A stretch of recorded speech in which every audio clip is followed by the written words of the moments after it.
Hello, it's me. It's Tuesday. It's time for a video, and a load of you guys, specifically Panasonic Tooth and and James Dean.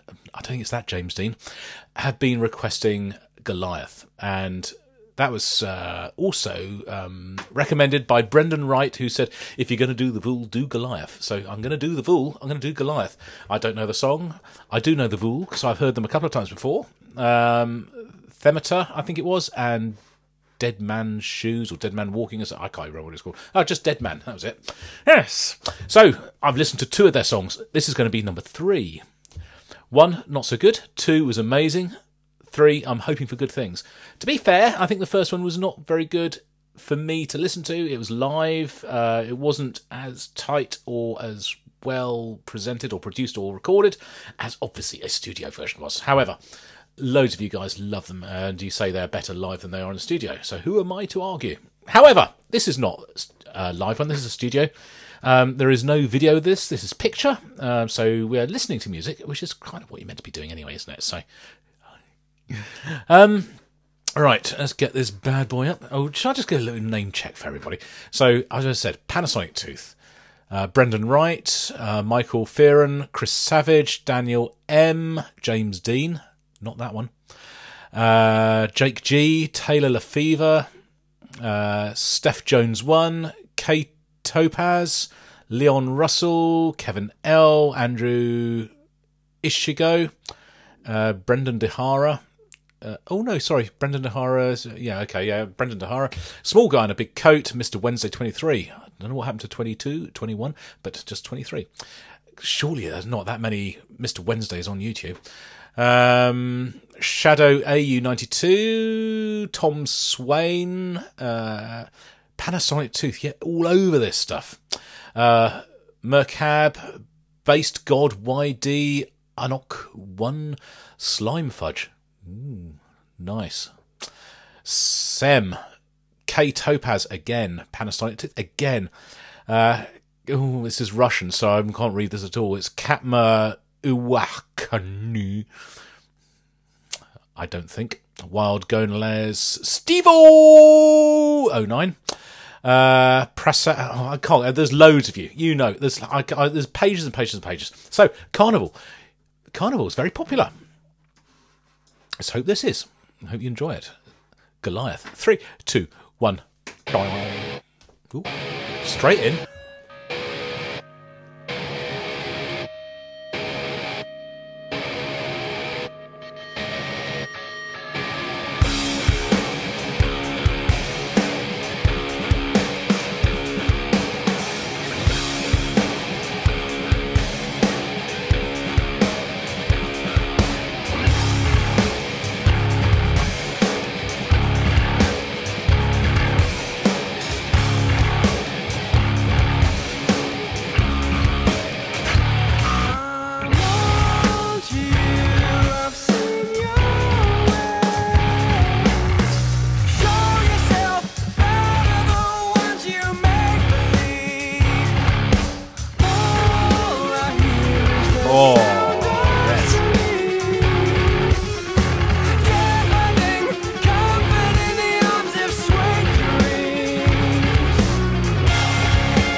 Whoa.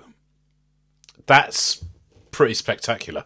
That's a very special bit of music. Crikey. I can't work out the time of that. I'm gonna have to listen to that again because it is. I genuinely have no idea what time signature that was. If there was one at all, maybe everything was changing. I have no idea. That was really good, and it was quite short, which is actually sometimes a good thing. As well under 5 minutes, came in at 4:38. I was checking that a couple of times, thinking, "Oh, this is going to be over soon. I don't want this to be finished. It's good." However, sometimes when a song is short, it leaves you wanting more, which actually is a good thing. And if you compare that to some of the other things that I've been listening to lately, Liquid Tension Experiment yesterday or the day before, that was long. That was very long, and there's 2 or 3 others as well. I think there was Steve Hackett. Some of you haven't seen that because it was not visible in the US, but that was a long song as well. And there's a few of them like that.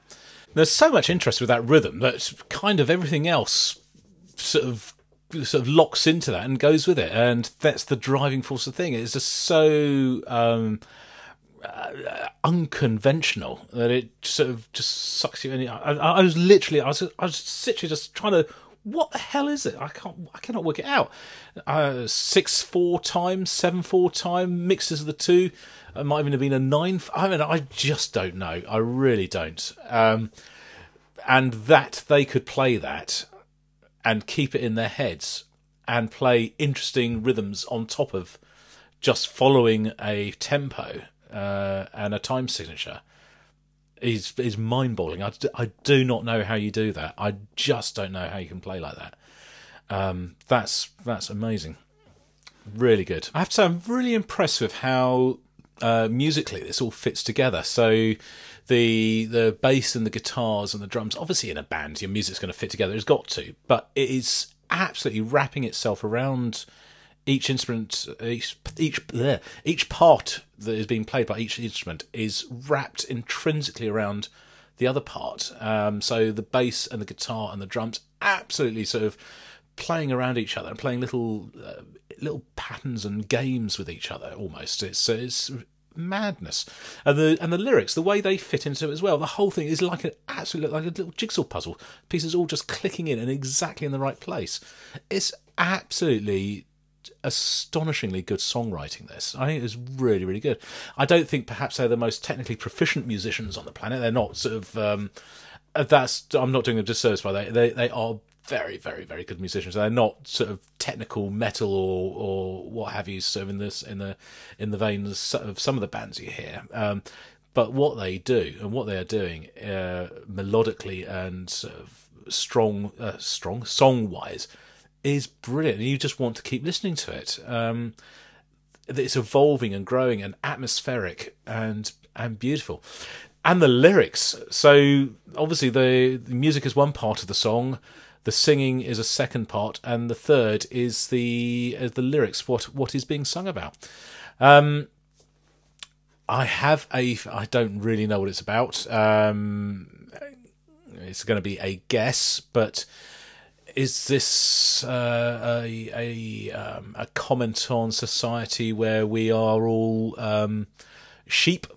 I guess we're sort of stuck in this sort of alternate world where we believe what we're seeing is real, and actually it's a little bit like the Matrix. You wake up and it's and you're seeing the world in a completely different way. And so the person who's the protagonist of the song, the singer, is in this place. He's woken up and he's trying to get everyone else to wake up around him. That might be completely wrong, but that's what I'm getting from that. Australian prog metal or prog rock. Andrew Goddard, Ian Kenny, Jonathan Stockman, Mark Hosking, and Stephen Judd. Stephen Judd's the drummer, and I'm guessing Andrew Goddard is the singer.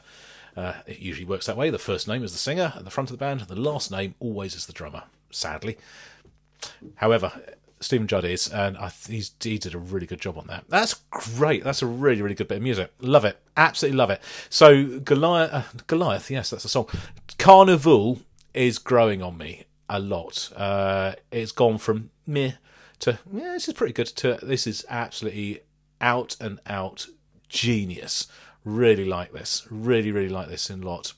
There is a lot of Karnivool out there recorded for me to listen to.